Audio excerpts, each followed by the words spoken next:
Halo Sobat Handal, selamat datang di konten Ngabuburit. Kali ini aku mau jelasin tentang jenis-jenis pondasi yang biasa digunakan untuk jembatan.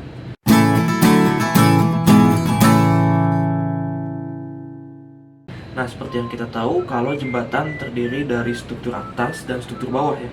Nah, dimana struktur bawah itu terdiri dari pondasi, abutmen, dan juga pilar.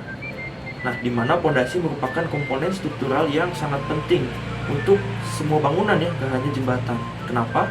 Karena misalkan pondasi tersebut gagal, maka sehebat apapun, sebaik apapun desain kita untuk struktur atas pasti akan mengalami kegagalan.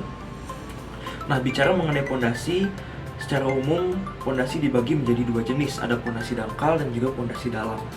Di mana pondasi dangkal ini merupakan pondasi yang dipasang apabila tanahnya cukup keras dan juga kita menemukan misalkan tanah keras di kedalaman yang tidak terlalu dalam, misalkan di 1 meter atau 2 meter. Nah, biasanya berupa pondasi langsung maupun pondasi telapak, ada juga pondasi sumuran.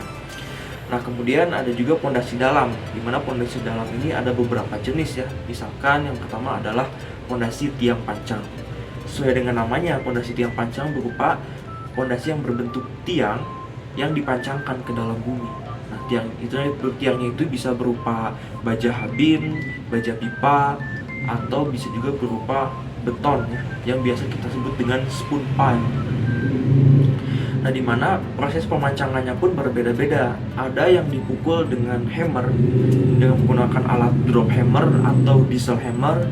Ada juga yang ditekan menggunakan hydraulic hammer. Ada juga yang digetarkan menggunakan vibratory pile driver. Nah, namun kekurangannya pondasi jenis pancang ini pada umumnya mengeluarkan suara dan getaran yang cukup besar, sehingga tidak disarankan untuk pemasangan di area-area yang padat penduduk atau padat bangunan di sekitarnya, karena dapat merusak atau bahkan mengganggu aktivitas di sekitarnya. Nah, kemudian ada juga yang disebut dengan board pile atau struss pile, di mana pondasi ini sama juga berupa tiang, namun perbedaannya adalah tiang di sini dilakukan cor di tempat, bukan precast seperti tiang pancang. Nah, sehingga dalam prosesnya dimulai dengan pengeboran, kemudian pemasangan casing, kemudian pemasangan tulangan, kemudian pengecoran di tempat. Nah, itu dilakukan di lapangan, di mana istinya sendiri adalah lubang dari bor tersebut. Gitu. Nah, di mana memang jenis ini pemasangannya lebih lama daripada tiang pancang, tapi getaran dan suara yang ditimbulkan tidak sebesar pondasi tiang pancang, sehingga disarankan untuk pemasangan pondasi-pondasi di daerah padat pemukiman atau padat penduduk. Nah, kemudian yang terakhir ada jenis pondasi sumuran, di mana disebut pondasi sumuran karena bentuknya itu seperti sumur memang ya, berupa silinder ya, silinder yang tengahnya bolong jadi seperti sumur.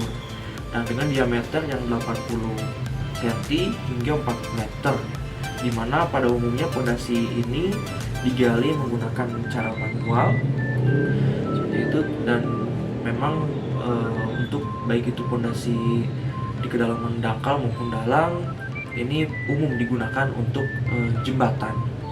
Oke, mungkin sekian konten Ngabuburit hari ini. Terima kasih atas perhatiannya, semoga bermanfaat. Sampai ketemu di konten selanjutnya.